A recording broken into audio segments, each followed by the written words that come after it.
banyak banget bermunculan cewek-cewek tomboy yang menurut aku ya, ya itu dia memang negatif gitu. Mungkin ya dia menonjolkan sisi vulgarnya yang aneh-aneh. Akhirnya orang menyamaratakan semua cewek tomboy.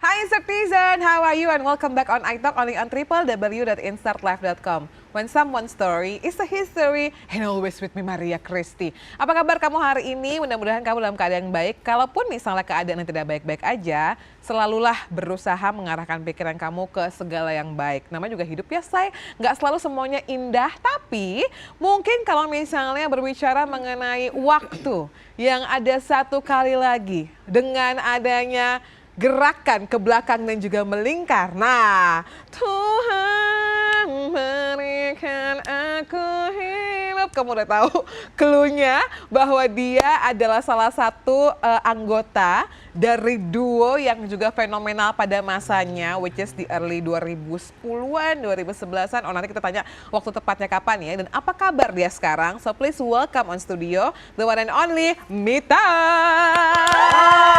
Halo. Jadi lagu Cinta Terlarang itu apa sih judulnya? Cinta Terlarang Bener kan gue, bener kan? Iya. Dulu kan zaman itu ada program-program musik yang memang chart-chart musik gitu-gitu kan. Zaman dulu banyak banget. Menduduki banget kan. Kan berapa sih Kak? Itu tahun 2009. Kamu masih SD pasti ya? 2009 gue kelas 9. Gue gampang Kelas ngitungnya 9 SMP berarti? Iya, Wow. jadi 2001 kelas 1 SD. Jadi Iya, kelas iya. 9 tuh berarti kelas... Kalau kita SMP. 10, 11, 12, 3 SMP. Iya, 3 SMP. Iya. Nah itu makanya kan gue kayak tahu banget tuh ada Mita, jadi Desa. Pernah denger lah ya? Desa udah muter-muter di tempat itu, saya masih menimba ilmu gitu kan. Tua banget ya saya berarti. Nah makanya gue harus manggilnya Kamita. Siap, adik Kristi. Siap, takut banget pakai D ya. So how are you Kak? Maksudnya di tahun ini udah hampir di September ya kan, Iya, kita iya. udah penghujung tahun. Apa yang menjadi kabar seorang Mita? Alhamdulillah baik-baik aja, masih kerja ngamen keliling kota. Baik sama The Virgin, Solo, juga project nge-DJ sama Black Champagne. Aku banyak project. Kemarin juga baru pulang dari Semarang sama Triad. Oh Triad tuh yang ini kan? Triad tuh sama Mas Dhani. Mas Dhani kan? Iya. Oke, jadi kalau misalnya tadi Mita sempat bilang bahwa banyak banget projectnya. Banget. Now berarti memang jadi musisi yang cukup banyak karyanya dong. Alhamdulillah iya. Tapi kalau misalnya ditanya Kamita dengan The Virgin-nya, karena kan banyak orang tuh masih simpang siur gitu ya. Ada yang bertanya, The Virgin tuh kemana sih? Masih ada nggak sih? Atau Iya, mungkin bubar gimana nggak? kabarnya, bubar apa enggak Iya, gitu. Kamu sering dapat pertanyaan gitu juga nggak? Sering banget. Kalau untuk orang masyarakat umum yang mungkin tahu The Virgin tahun 2009 sampai 2015, karena kita aktif banget di TV kan waktu itu sekitaran tahun segitu. Ya. Zaman televisi itu masih banyak acara musik kan. Jadi setelah kita menghilang dari acara TV, orang pikir kita bubar. Padahal sebenarnya alhamdulillah Allah masih kasih rejeki keliling kota, nyamperin Virginity yang ada di luar kota gitu. The Virgin sendiri terdiri, dia tuh hadir di Belantika Musik itu di tahun berapa? 2000 kita diketemuin sama Mas Dhani itu 2008. 2009 kita perdana tampil di TV. 2009, Jadi jatuhnya 10, 13 tahun? 15 tahun. Ini udah 14 tahun, tahun depan Januari kita OTW 15 tahun. Oh iya ya udah 15 tahun bareng-bareng ya. 2024. Hampir 2 dekade lah ya, walaupun tinggal 5 tahun lagi gitu Iya, maksudnya benar, kan. 2 Bukan dekade. sebuah perjalanan yang singkat untuk duo gitu. Tapi Susah. kalau di tahun 2023 gini, Dara juga sudah berkeluarga gitu kan. Udah punya. Belum, itu gosip. Kamu berarti gosip ya? gosip banget itu. Nah itu justru aku sekalian klarifikasi kan. Oh, boleh. Itu gosip banget. Jadi orang pikir Dara pindah ke Bali berkeluarga. Karena waktu itu dia sempat posting gendong anak kan. Iya. Dipikir media tuh dia udah punya anak. Karena dia udah tinggal di Bali kan, udah for good kan. Tapi padahal itu sebenarnya gosip. Oh, Itu oke. yang digendong itu anak Ponakan? ponakan temennya. Kayak gitu. Oh wow. Dia di sana ada bisnis, emang udah tinggal di sana, udah jalan 7 tahun. Jadi tapi dia belum berkeluarga. Oh oke. Karena kalau Dara nikah pasti aku diundang. Kalau nggak diundang Pastilah. kebangetan ya. Nggak mungkin. Oh Iya, oke. belum. Jadi belum menikah Iya, dua-duanya sekalian belum menikah. klarifikasi. Kamu kan tahun ini 37 ya Kak, umurnya Tahun ini ya, usia 37. 37 Dara. Kamu beda berapa tahun? Dara tahun 91, Aku tahun 86 kan, jadi 3 tahun ini 5 tahun lah ya. 32, 33 32, lah ya. 33, Ntar, iya. coba Dara komen ya. Tapi kenapa Dara nggak ikut hari ini? Nah itu kebetulan Dara di Bali kan. Nah ini aku kan kemarin habis dari luar kota sama Triad, jadi nggak bisa Daranya gitu. Tapi kalau misalnya hubungan seorang Mita and Dara gitu ya, seberapa sering sih chatan atau mungkin teleponan gitu? Karena kan aku yakin duo itu chemistry-nya bukan hanya di atas panggung, tapi sebetulnya kehidupan di belakang panggungnya yang cerita masalah apapun gitu. Banget, aku Akhirnya sama- jadi kayak kode-kodeannya udah gampang gitu kan? Banget, aku sama Dara tuh udah kayak keluarga banget, banget. Udah nggak ada rahasia, udah nggak ada iri-irian. Terus kita benar-benar ya udah kayak keluarga banget lah. Kalau berantem gitu, habis itu nggak ada dendam. Udah kayak gitu, udah sampai kayak gitu. Sering teleponan, sering video call, off air juga sering ketemu weekend gitu kan. Jadi aku juga sering jalan ke Bali ketemu dia. Alhamdulillah hubungannya baik banget. Hari ini ngechat Dara udah atau belum? Hari ini belum, semalam habis video callan. Oh oke. Ngebahas Hal job. terakhir yang diomongin sama Dara sama Mita tuh apa sih kalau boleh tahu? Hal terakhir yang gibah. disensor nggak boleh dikasih tahu nggak apa-apa. Tapi kayak kita ngomong misalnya gini, kita lagi ngomongin cowok baru nih, tapi kayak ngomongnya kayak iya kita habis ngomongin seorang gitu. Misalnya Ada gitu. sih, semalam kita video callan lagi habis ngomongin kerjaan dan Ya. berhubungan dengan seseorang juga. Nah kalau tadi mungkin kita udah ngobrolin seputar Dara sama Mita gitu ya. Nah sekarang kalau kita mau ngomongin seputar Mita as a person, ada yang melihat, kalau aku melihatnya ada yang baru. Selain memang ada sesuatu yang baru di giginya Kak Mita, Behel. tapi juga ada berita baru yang memang kemarin sempat masuk FYP aku dan harus diklarifikasi. Seputar apa sih? Coba kita lihat ya. Salah, jujur aku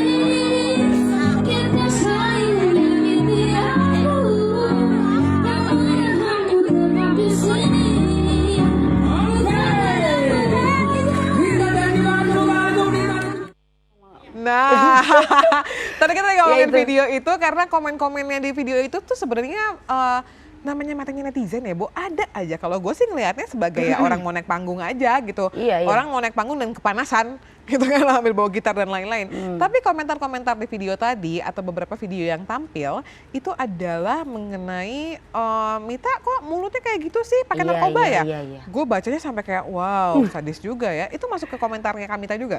Jadi waktu itu aku tuh ada kerjaan yang video tadi itu di Lubuk Linggau. Nah itu ada di sana tuh panas banget. Aku baru tarik behel dan aku tuh kayak biasanya kan pakai lip gloss kan. Namanya kita Iya, iya, mulut tuh iya, lagi iya. sariawan. Iya, iya. Itu parah banget dan udah gitu terik panas. Jadi Iya. aku kayak refleks aja mainin mulut. Ada satu akun di TikTok. Nah ini ya negatifnya sisi buruknya TikTok. Kita bisa posting sesuatu dan akhirnya opini digiring. Gitu. Akhirnya di situ komen banyak banget ngarah ke hal yang negatif.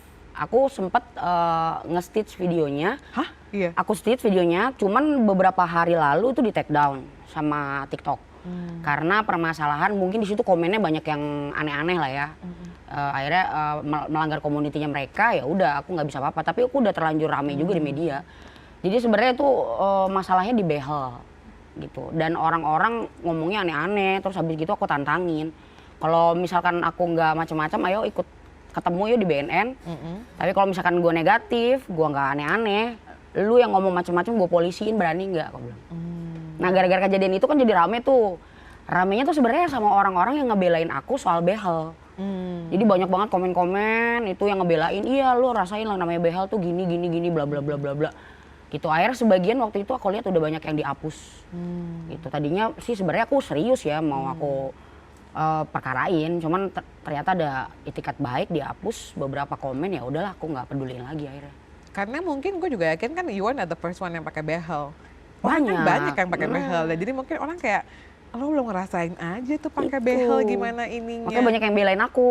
Karena Banyak mereka banget. juga pasti ngerasain ya. Ngerasain, Walaupun mungkin nggak lagi manggung, tapi kayak berasa tuh sariawannya, refleksnya gitu kan. Nah, Kadang-kadang itu kalau tadi, gitu bener. kan, memang itu kan. Nah ini warga-warga yang pada pakai behel juga kan langsung nih di belakang tuh langsung kayak Iya, kalau tuh gering tim gitu kan, relate nah, ya. itu.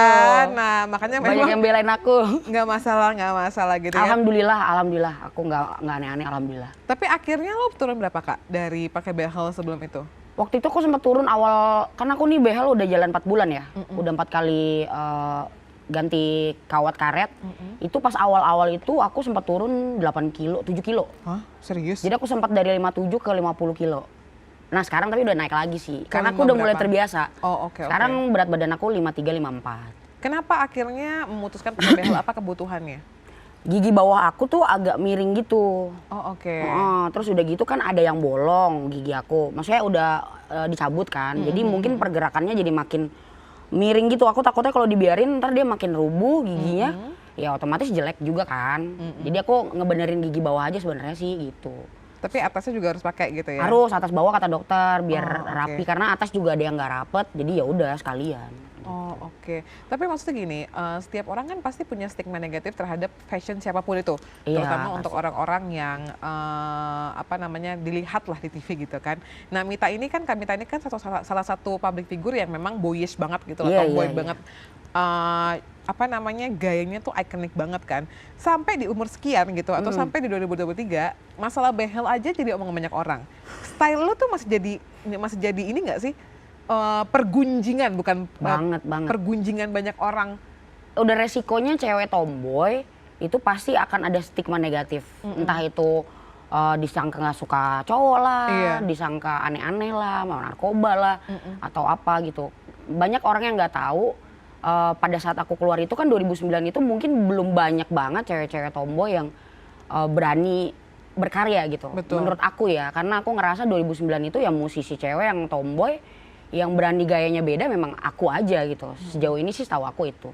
Terus sekarang kan banyak sosial media, banyak banget bermunculan cewek-cewek tomboy yang menurut aku ya, ya itu dia memang negatif gitu. Mungkin ya dia menonjolkan sisi vulgarnya yang aneh-aneh. Akhirnya orang menyamaratakan semua cewek tomboy gitu. Ya itu sebenarnya yang agak mengganggu di aku tuh itu gitu. Padahal sebenarnya kita juga cewek biasa kok, normal gitu. Aku masih suka cowok, cuman belum nemu jodoh aja. Terus juga alhamdulillah kalau fans yang tahu ya mereka tahu kalau aku sayang keluarga gitu. Jadi Yes. resiko sebenarnya.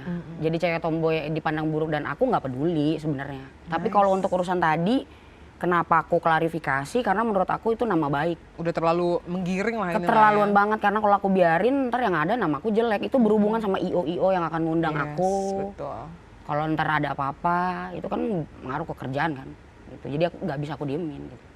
Dan maksudnya kan bukan lo doang ya Kak, maksudnya kayak kemarin tuh TOC sama Betran gitu Nah, kan. Nah, itu. orang-orang salah-salah karena hanya salah satu point of view jadi Satu video. kepotong. Dan maksudnya ini reminder juga gitu bahwa komentar kita dan berita Betul. seputar kita atau orang yang kamu sayang atau orang yang kamu kagumi atau orang yang kamu benci juga gitu ya, itu tuh bukan hanya sekedar berita, itu bisa nyambung ke branding image-nya dia dan Betul. lain-lain, dan itu akan berkepanjangan ke pekerjaan orang tersebut. Makanya memang harus segera Harus. mungkin diberesin dan dilurusin Klarifikasi. gitu ya, biar benar gitu. Tapi kalau penampilannya Kamita kan dulu sempat juga ada masanya, kalau nggak salah aku sempat lihat panjang. Iya, iya. Warna sih udah kayaknya semua warna kayak udah pernah Warna-warni coba lah. gitu ya. Dan sempat berhijab juga nggak sih Kak waktu itu? Nah waktu itu tuh bukan berhijab sebenarnya. Jadi ada aku posting pas Lebaran, terus pas lagi bulan puasa. Ya iseng aja kan, namanya aku misalkan lagi dapat foto berhijab yang mau pakai mukena yang bagus, aku posting lah di sosial media. Dipikir orang aku hijrah, padahal sebenarnya enggak. Didoain berhijrah, amin, alhamdulillah. Tapi sebenarnya belum. Dan karena hal itu juga aku sempat diserang juga. Ah biasa ya artis katanya. Abis pakai hijab ntar dibuka lagi.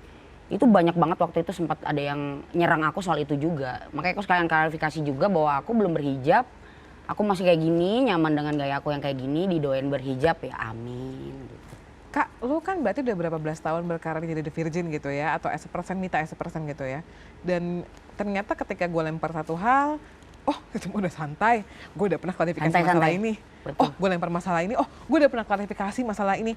Banyak ya Kak yang lu klarifikasi ya Kak? Banget, dari awal aku keluar tuh di dunia entertain banyak banget. Lu bertahannya gimana Kak? Karena ya kita lihat kan sekarang banyak juga orang-orang menyuarakan seputar kesehatan mental gitu kan, mental health dan benar. segala macam. Dan hidup ketika buka sosmed kita pengen ngeliat apa, tiba-tiba ketika ketemu komentar orang yang nggak enak tuh nggak enak Jahat. banget gitu. Benar. Lu bertahannya gimana Kak? Sebenarnya kalau untuk masalah komen tuh aku nggak peduli sih, lebih ke nggak peduli. Terkadang kalau misalkan aku lagi mood, aku suka bales, tapi kayak sambil bercandain gitu, atau enggak ngasih edukasi gitu. Soalnya aku udah terbiasa dari dulu dengan fisik tomboy. Aku tomboy itu bukan pas ada The Virgin. Tapi memang aku tomboy itu udah dari kecil karena mamaku juga tomboy, cuma sekarang udah berhijrah, udah pakai hijab. Ya. Jadi aku nggak peduli sama omongan orang tuh, sebenarnya lebih kayak nggak peduli. Jadi bawa santai aja gitu. Oke. Yang paling penting kan aku sama keluarga gitu. Keluarga aku tahu aku gimana, orang-orang deket aku tahu aku gimana. Jadi ya udah, bodo amat gitu.